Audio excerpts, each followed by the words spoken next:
Rain hits the London streets like falling secrets. In the glow of the city lights, one moment keeps replaying in Noah's mind, the kiss she never expected, the kiss that changed everything. Not because it was perfect, but because it told her a truth she had been hiding from herself.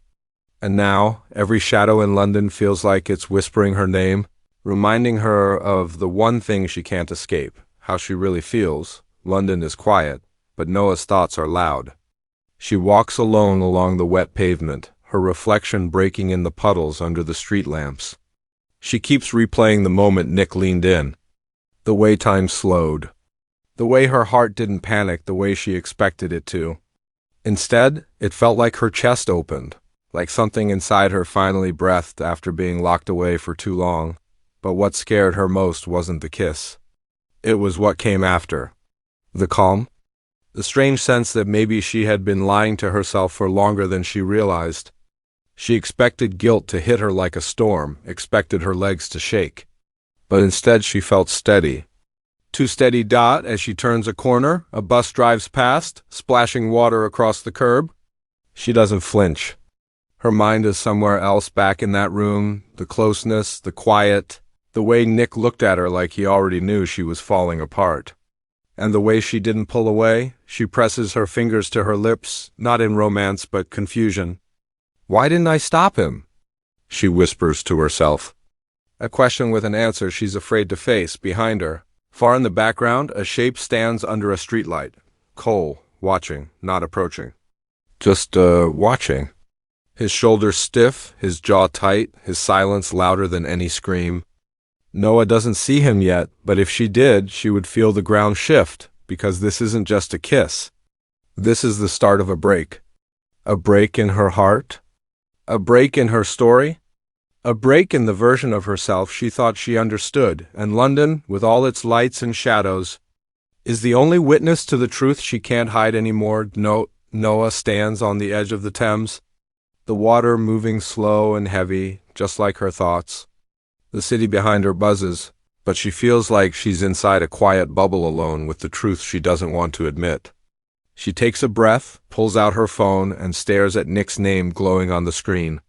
Her fingers shake for the first time tonight. Not from fear, something else. Something she can't name yet. She types, "We need to talk." Simple, cold, safe. But her heart beats like she just opened a door she cannot close. Now Nick arrives before the river wind can chill her.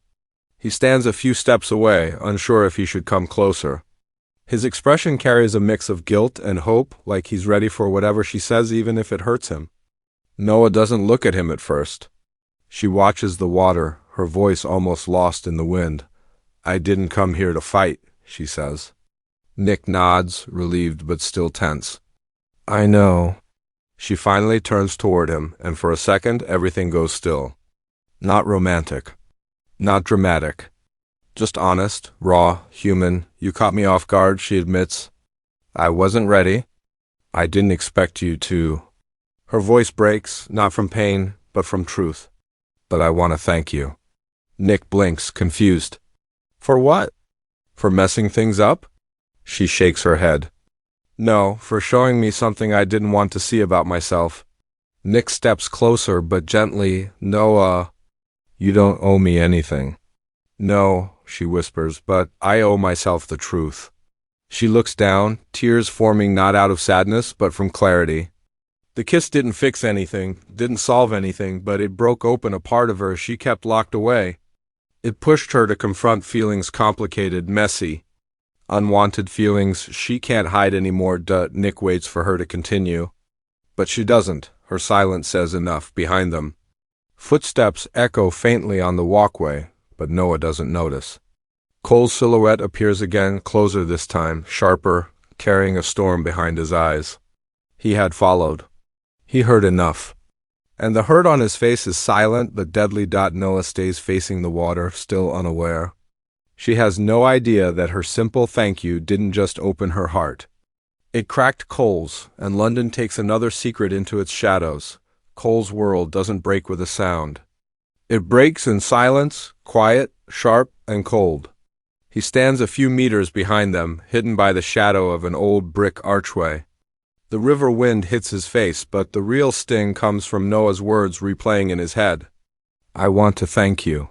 Thank Nick for a kiss. For something that shouldn't have happened. For something that's now stealing the ground from under his feet.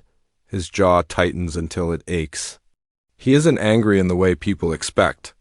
Cole's anger is different, controlled, disguised, and deadly. It lives behind his eyes, behind the steady breath he forces into his chest as he watches Noah lean slightly toward Nick. Not in love, but in truth.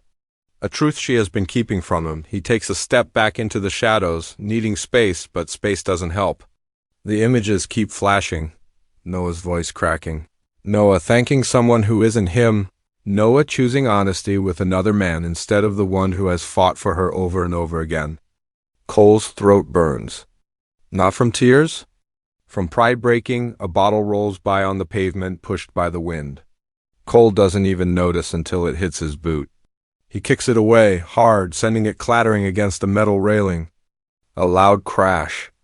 Nick glances back for a split second, confused, but Noah doesn't look. And that hurts more than anything, how easily she forgets he exists in this moment. Cole walks away, but every step feels heavier. He tries to breathe, tries to tell himself it's just a mistake, just a moment. But jealousy grows inside him like wildfire, burning through every excuse he has ever made for her. He reaches his motorcycle, grips the handlebars, but his hands shake. He has always been the one she ran to. Tonight, she didn't even sense he was there. The helmet slips from his fingers, hitting the ground. The sound echoes across the empty street. Cole crushes it with his boot, once, twice, until the visor cracks.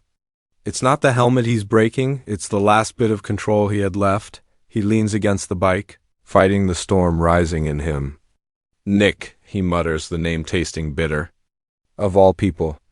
His breath turns sharp and cold. He doesn't want to hurt Noah, but jealousy doesn't care. Pain doesn't wait. And London, with all its secrets, has just turned Cole into something he never wanted to be: dangerous, desperate, and ready to fight for the girl who just thanked another man for touching her. Night settles over London like a warning. The city glows, but there's a darkness underneath it, one that seems to follow Noah with every step she takes. She walks fast now, away from the river, away from Nick, away from the truth she finally spoke out loud. But the problem with truth is simple. Once it's free, it doesn't go back inside. It follows you, haunts you, changes everything around you. Her phone buzzes. A single message. Cole, where are you? She hesitates, reading the words again and again. Something in the way they're written feels different, shorter, colder, heavier. She tries to type a reply, tries to explain, but the wind steals her courage. She pockets her phone and keeps walking, unaware that Cole is only a few streets behind her, moving with a pace that says he's not ready to talk, but not ready to let go either. The scene shifts like a trailer cut. Cole turning a corner, eyes sharp, steps quick. Nick watching Noah leave, worry in his shoulders. Noah walking into the glow of a streetlight, like she's stepping into her fate. Her breath catches when she reaches her front door. The hallway is quiet, too quiet. She fumbles for her keys, but before she can unlock the door, a soft knock comes from the other side, slow, heavy, measured. She freezes. Cole, she whispers, even though she knows he usually texts instead of knocking. No answer. But she hears breathing low, controlled, as if someone on the other side is trying not to break. She turns the knob slowly, her pulse loud in her ears, and the door creaks open an inch. Enough for her to feel the tension sitting in the air. Then she hears it. A voice she knows too well, rough, hurt, trying to stay calm. Noah, we need to talk. She swallows hard, wishing she could run. Wishing she could deny everything. But Cole steps forward, his shadow stretching across her floor like a warning. His eyes hold a storm, one made of jealousy, pain, and something deeper. Something raw enough to shake her. Cole, I didn't. You thanked him. His voice cracks on the last word, just enough to hurt her. You thanked him for kissing you. Her breath slips out in a shaky whisper. It wasn't like that. But Cole laughs quiet, broken, and far from amused. London's air thickens around them. Nick is still near the river, feeling the weight of a choice that isn't even his. Noah stands in her doorway, caught between two hearts she never meant to break. And Cole steps closer, his shadow swallowing hers. "Noah," he says softer now, "this time. It really might be my fault if I lose you." The screen cuts to black. Everything stops. A heartbeat later, the title fades in. My Fault, London 2. Coming SOON, the last sound is Cole's quiet, shaky breath, the kind that makes viewers wonder what he plans to do next, and what Noah will choose when the shadows close in.